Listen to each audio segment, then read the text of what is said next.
नमस्कार, मैं doctor Narendra Pande allergy asthma centre Kolkata की ओर से। आज हम लोग चर्चा करने वाले हैं नाक के भीतर का एलर्जी। नाक के एलर्जी में हम लोग क्या करते हैं, नाक के एलर्जी की वजह से बहुत सारा प्रॉब्लम्स होता है।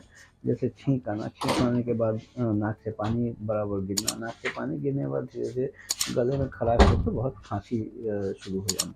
इस तरह का चीज़ को हम लोग नाक का एलर्जी बोलते हैं। नाक का एलर्जी या ब्रॉडली इसको एलर्जिक राइनाइटिस भी बोलते हैं।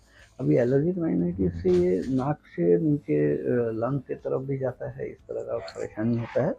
इसके विषय में हम लोग आज चर्चा करने वाले हैं। आप लोग जो नए दर्शक आए हैं उनसे अनुरोध करता हूँ लाइक सब्सक्राइब कमेंट शेयर करके जाने के लिए। पुराने दर्शक जो लाइक सब्सक्राइब कमेंट शेयर कर रहे हैं उनको मैं बहुत बहुत धन्यवाद देता हूँ। हम लोग कोलकाता में सियालदह स्टेशन के पास पैदल चलने योग्य रास्ता, मौलाली मज़ार और इंटरनेशनल हॉल के बीच वाले रास्ते मकान में अवस्थित हैं।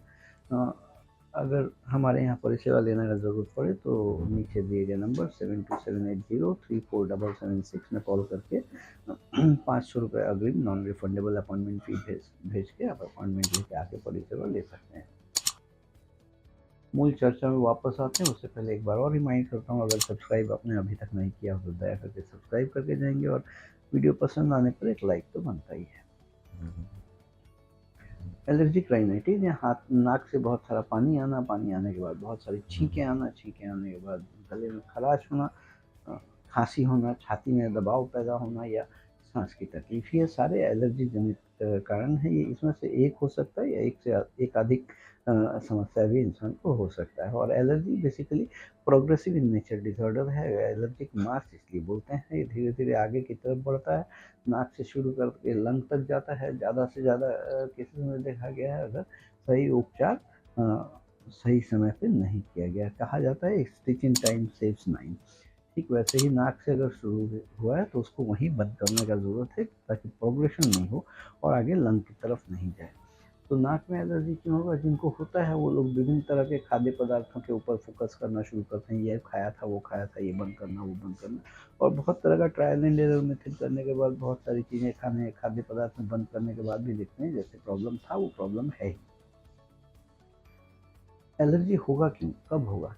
तभी होगा जब सांस हमारे शरीर में कुछ मटेरियल्स प्रवेश होंगे और प्रवेश होने के बाद उनमें से कुछ चीज़ हमारे शरीर में रिएक्ट होंगे और हाइपर रिएक्टिविटी की वजह से मेरा बॉडी उसको एक्सेप्ट नहीं कर रहा है, तभी वो एलर्जन हो गया और एलर्जी करेगा। तो खाने पीने के पीछे हम लोग दौड़ते भागते हैं, तो खाना पीना सारे दिन में हम लोग करीब 1 किलोग्राम से ज़्यादा नहीं खाते हैं।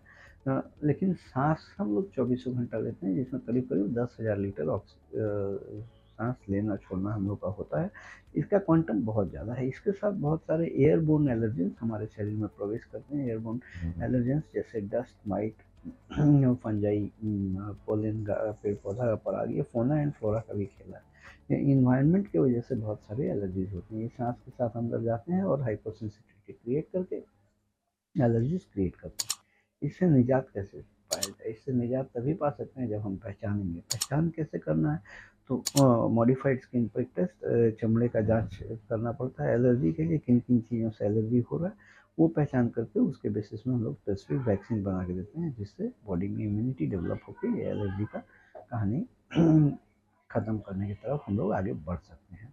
इस तरह का परिसेवा लेने के लिए आप नीचे दिए गए नंबर 7278034776 में कॉल करके अपॉइंटमेंट लेके आके परिसेवा ले सकते हैं। आज के लिए इतना ही। मैं doctor Narendra Pande allergy asthma centre Kolkata की ओर से। आप लोग स्वस्थ रहें, खुशहाल रहें। अगर अभी तक चैनल नहीं सब्सक्राइब किया हो तो दया कर चैनल एक सब्सक्राइब करके जाएंगे। वीडियो पसंद आया तो एक लाइक तो बनता है।